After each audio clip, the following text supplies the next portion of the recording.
விசிகா அலுவலகத்திலிருந்து செய்தியாளர் ராஜ்குமார் இணைந்திருக்கிறார். ராஜ்குமார், விசிகா மெல்ல மெல்ல தாவேகாவை நோக்கி நகருதா அல்லது பின்வாங்குதா? விசிகாவோட டெவலப்மெண்ட் என்ன?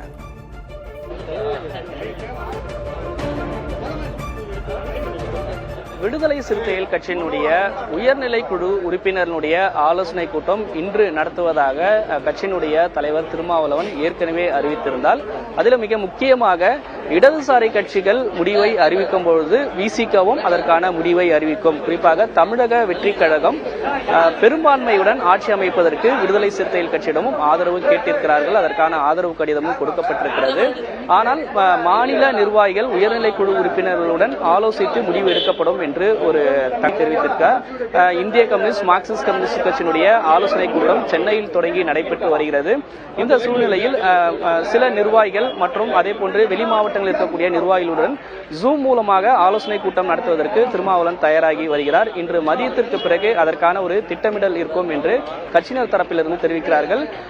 விசிகாவினுடைய சில நிர்வாகிகள் பேசும்பொழுது கூட ஏற்கனவே கடந்த 2 நாட்களாகவே தாவேகா ஆதரவு வேண்டும் என்று கேட்டு வரக்கூடிய நிலையில் மாநில நிர்வாகிகள் தொலைபேசி வாயிலாகவும் கடிதம் மூலமாகவும் திருமாவளவனுக்கு வலியுறுத்தி இருப்பதாக தெரிவித்திருக்கிறார்கள். அதாவது தமிழக வெற்றி கழகம் ஆதரவு கேட்டிருப்பதை பரிசீலிக்க வேண்டும். ஏற்கனவே விடுதலை சிறுத்தைகள் கட்சி ஆட்சி அதிகாரத்தில் பங்கு என்ற ஒரு கோரிக்கை நீண்ட காலமாக இருக்கிறது. தொடர்ச்சியாகவே வலியுறுத்தி வருகிறார்கள். அது மட்டும் இல்லாமல் மக்களினுடைய தீர்ப்பை ஏற்றுக்கொள்ளக்கூடிய வகையில் விடுதலை சிறுத்தைகள் கட்சி யாருக்கு ஆதரவு அளிக்க வேண்டும் என்று ஒரு உறுதியான முடிவை ஆலோசித்து எடுக்க வேண்டும். இப்ப இருக்கக்கூடிய சூழ்நிலையில் மீண்டும் ஒரு பொது தேர்தலை எதிர்கொள்ள முடியாது, மக்களுக்கும் சிரமம் ஏற்படுத்த வேண்டும் போன்ற தகவலை எல்லாம் விசிகாவினுடைய மாநில நிர்வாகிகள் அந்த கட்சியினுடைய தலைவர் திருமாவளவனுக்கு தெரிவித்ததாக தெரிவித்திருக்கிறார்கள்.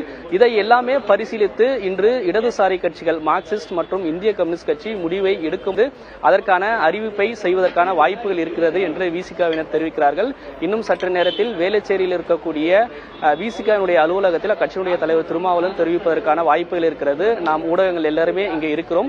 இன்னும் சற்று நேரத்தில் அவருடைய செய்தியாளர் சந்திப்பும் இருப்பதற்கான வாய்ப்புகள் இருக்கு. இது ஒரு புறம் இருக்கு. நேற்றைய தினம் திமுகவினுடைய சட்டமன்ற உறுப்பினர்களுடைய கூட்டமும் நடைபெற்றது. அந்த கூட்டத்தில் திமுகவினுடைய சட்டமன்ற கட்சி தலைவர் தேர்வு கூட செய்யப்படவில்லை. ஒரு புறம் திமுக அதிமுகவுக்கு ஆதரவளிப்பது, அதனுடைய ஒரு சூழலில் அதிமுக ஆட்சி அமைப்பதற்கான சூழல் எல்லாம் பேசப்பட்டு வருவதான போன்ற தகவல் எல்லாம் இருக்கிறது. ஆனால் ஏற்கனவே திமுக கூட்டணியில் நீடித்து வரக்கூடிய விசிகா இதில் என்ன சொல்ல இருக்கிறது போன்ற கருத்துக்கள் எல்லாம் தெரியவில்லை.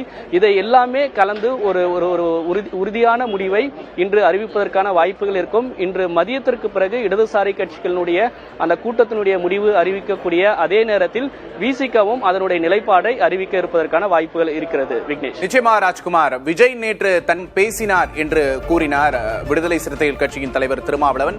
விஜய் விடுதலை சிறுத்தைகளை மிகுந்த எதிர்பார்ப்போடு வரவேற்கிறார் என்பதை புரிந்து கொள்ள முடிகிறது. தொடர்ந்து விடுதலை சிறுத்தைகள் என்ன முடிவெடுக்க போறாங்க அப்படிங்கறத பொறுத்திருந்து பார்க்கலாம். கூடுதல் விவரங்களுக்கு நன்றி ராஜ்குமார். தொடர்ந்து பேசலாம்.